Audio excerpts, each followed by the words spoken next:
Are you looking to get organized in the new year? I actually am. Me too. In a big way. I'm doing better these days with organization. Tess Poe, she's the owner of Beehive Sewing in Northampton. She's here to show you how to get organized in an elegant way. That's Not right. with those bins that you can find at the big box stores. You go to those That's stores right. and you get those bands, and they might be cheap, but they're not classy. cute. And they're No. probably not Cute. going to match your decor, No. and then if it doesn't match, you're not going to want to use it. It's a whole thing. And then you're frustrated, and then you start back at square one. So There we go. let's not have to do that. We're going to be cute from the start. From the get-go. That's from the right. get-go. So we have a couple things to show you. We have some little fabric organizers. So these are just some little bins that are small squares with a couple little compartments. I have a larger one here that has some yarn in it. This is very easy to make, but we're going to go ahead and do the smaller one.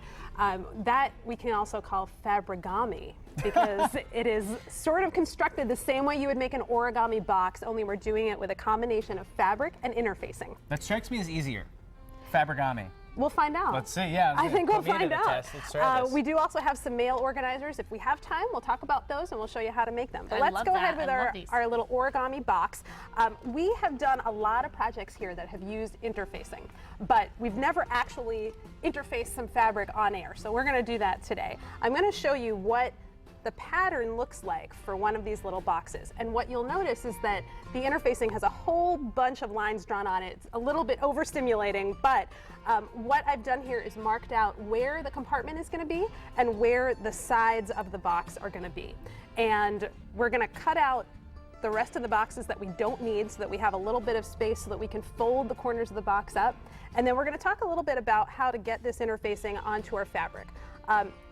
Just like many other times when I'm here, I'm using some recycled fabric. What I'm using on the small boxes is actually fabric that matches the sheets that we use in our bedroom set. So Cool. now I have something that's going to be on the dresser that's going to match. So you're going to go ahead and just cut out the interfacing right here. So you're going to cut out this. Glad you told me. I almost did the complete wrong thing just then. Hey, that's okay. We can always make it work, right? Well, that's why Tess is here, to make That's sure why we I'm stay on here. track. These are also great for, I mean, obviously you put thread in them because you are a seamstress, or you like to do that, but I would probably put jewelry or maybe even makeup. Jewelry and makeup is a really great idea, especially because you don't want to have things just in little Ziploc bags or zippered pouches. It's nice to be able to have something either in a drawer, drawer organizers are great, but it's also a great idea to have Cut the something. middle out? I'm not an expert cutter, so okay, here we go. Try anything. I've just noticed for the first time that Seth is left-handed. I'm left-handed. And I didn't bring left-handed cutting tools. I noticed. I feel terrible. I noticed. No, I don't. I'm ambidextrous at sewing. Look at how Clearly. you did it. Yeah. Great job. Well, when you're So- left-handed and you grow up in a right-handed world, you need to learn these things, Right. or else you're behind the 8 ball. And I find a lot of folks at Beehive Sewing who are left-handed do use the right-handed scissors. However, one of the things that we do make sure is that we give left-handed folks a left-handed rotary cutter. What So that means are the blade you? is on the opposite side of the handle, and it makes it a lot easier for you to get a straight line and cut right up against your straight edge. This is changing my life right now. I can grab one of these and cut anything with it. You could. But let's stick to the project Let's at hand. stick to the project. So, what I get Seth has distracted. done is cut out the interfacing, and it looks like a funky little number sign here. So wherever we're missing a box, that's where the corners are going to be. So what we need to do to get this attached to our fabric, I've cut out the fabric this is 11 inches by 11 inches. We're going to just throw this right down on our ironing board, and I'm going to put a presser cloth down over the work, because whenever we're applying interfacing, we don't want to put our iron right down on top of it because it does have some fusible adhesive. It's going to melt. That's how it works. So it might melt to the iron. Correct. You just don't want to get some schmutz on your iron. That's Yeah, especially if schmutz you on have. your iron is a bad thing. It's a bad Can I try day this? ruiner. Yeah, try it Absolutely. out. It is a So day you go ruiner. ahead. Been there, done that. Okay, any tips? Just pretty much. You put the iron Smoothly. on the. There we go. Well, here's one tip. So, in a sewing context, pressing and ironing are two different things. So, when you're pressing, you don't need to be rubbing the iron all Oh, see, around. so it's not just doing that, So right? there really is Aw, a she technique got to it. See, Tess, in case you missed it earlier, she was razzing me during the whole beginning of the show, so I'm trying to throw a couple zingers back her way. Yeah, well, in case you But get fake teeth, we know unfortunately- you could have some salmon. All right, It's so a now. potato situation. That's right. So we're using a pretty hot iron on here, and we're really just going along, maybe counting to 3 or 4 or 5, and then we want to, lift this up, and we're going to double check and see if our interfacing has been adhered to the fabric. Not And even if, close. If it hasn't, then we're just going to set it in Then one Ashley needs to spot try again. for a couple of seconds, and you can give it a shot of steam if you'd like. There is a steam button right under Yep. there. And will the steam penetrate through this barrier? It does. Really? It sure does. And a pressing cloth is a really great thing to use, not just when you're working with interfacing, but if you're working with synthetic fabrics or fabrics that maybe could have a tendency to discolor or that are a little bit finer. A pressing cloth can just be a white cotton pillowcase or a piece of a white cotton sheet, So you don't something need that's a much. barrier. You don't need much. So let's really have a look focused at. right now. I see that. I And love your this kind of steam stuff. is great. So we're going to move our pressing cloth. We see that our interfacing is now attached to our fabric. Wonderful. And we have all these wonderful lines on here. So now here comes the origami. Do you All guys right. do origami? Oh, I don't think I did a good job, Tess. That's okay. We have a sample that we're going to Oh, use. thank We're goodness. jumping over to a different sample, so All that's right. great. So when you get really good at ironing, then it will work better. That's right. So if you do any origami at home, and the Poe household does a lot of origami.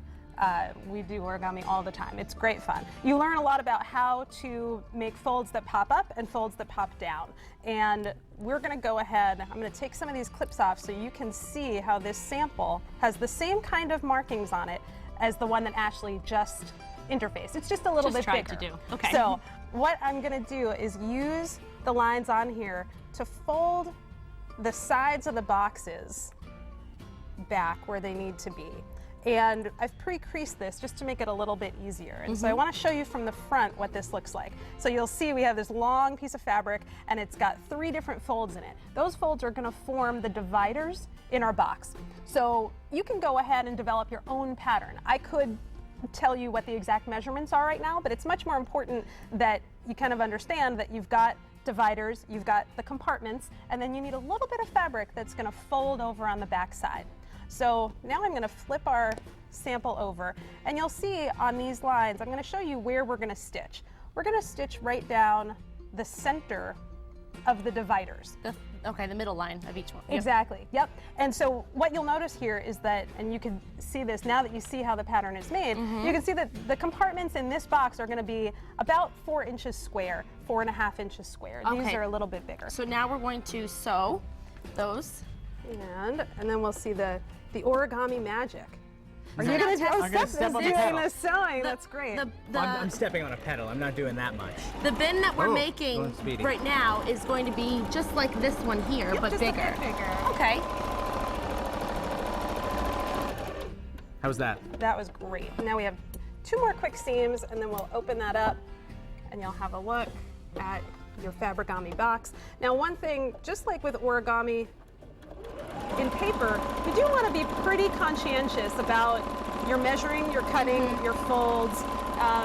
You know, especially if you're going to be doing something that you're going to be looking at all the time. It's going to be your new organizing Yeah. tool. You really don't want to look at something that's sloppy or that doesn't quite match up. In order to get those corners nice and square, you want to be stitching pretty conscientiously. Here we go. Now, one thing I want to point out on here is that you'll see I've got a couple of pins in here, but I also had some binder clips. Whenever you're working with a project that has a good amount of thickness or quite a lot of fabric, it's okay to use some other kind of a tool to hold your fabric in place. You don't always have to use pins. Pins, right, okay, because it is a lot thicker. And I'm going to just take some of these pins out. And then let's have a look at what we did here. So we just sewed those 3 seams down here. And when we open this up, our corners. Oh, I was having a hard time visualizing how this was going to work, but that is so cool. I'm going to put a clip Just in for the time's corners sake, here yeah. for time's sake and show you, whoops, what happens. Now, the one thing about this project is that in order to get these corners to stand up, we do have to take some hand stitches to make them nice and square. Right. But that's something. That's a different project for another day. That's a different This is a project nice for another size day. organizer. This is a good one. In fact, if you like this organizer, you're welcome to finish it up. Leave it in your office. You can Oh. have, Well, we could really organize our office. Tess Poe, saving the chaos of the Mass Appeal office. And believe you me, it's a chaotic office. It's a chaotic office, in a good way. And you can see if you've got coordinating fabric, if you have something that you want to do as a gift, or you want to maybe make a couple of small hand-sewn gifts with an organizer. It's great for your desk, great for the bedroom, the bathroom, whatever you'd like. I love it. Well, thank you, Tess. This is so fun. And if people have any questions or want to see this segment again, you can visit us online later today, mymassappeal.com. But up next, we're